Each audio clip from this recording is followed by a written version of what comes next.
athletic shoe company New Balance is well known for its US-based manufacturing footprint.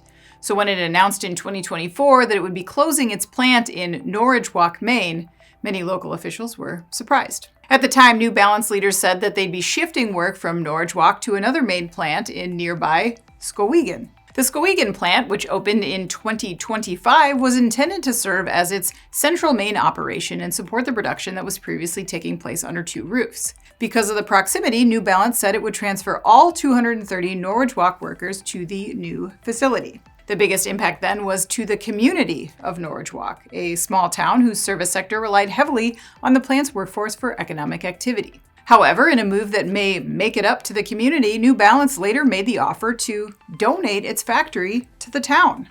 According to the Bangor Daily News, a Skowhegan-based food company called Maine Grains is interested in the former shoe factory site as a production facility for grain-based bars, cereal, and other products. If the town's residents agree to what's been proposed among the companies, then New Balance would give the town the factory, at which point Norridgewock would segment out 50,000 square feet to transfer to Maine Grains for its production expansion. The other 2/3 of the 170,000 square foot site could be leveraged at the town's discretion, and local officials say their ownership would open up a lot of new avenues for redevelopment. As icing on the cake, New Balance has offered to pay to maintain the currently vacant plant for the next 2 years, meaning Norridgewock would have a little time to get some plans in place for how it can be used profitably. The town's board has set a special town meeting for July 20th where residents can cast ballots on whether the community should be authorized to take the donation, though it doesn't require them to seal the deal. The expansion for Maine Grains would create an estimated 15 jobs in Norridgewock,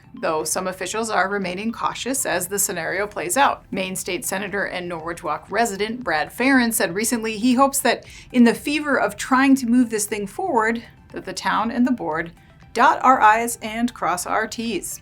I'm Anna Wells, and this is Manufacturing Now.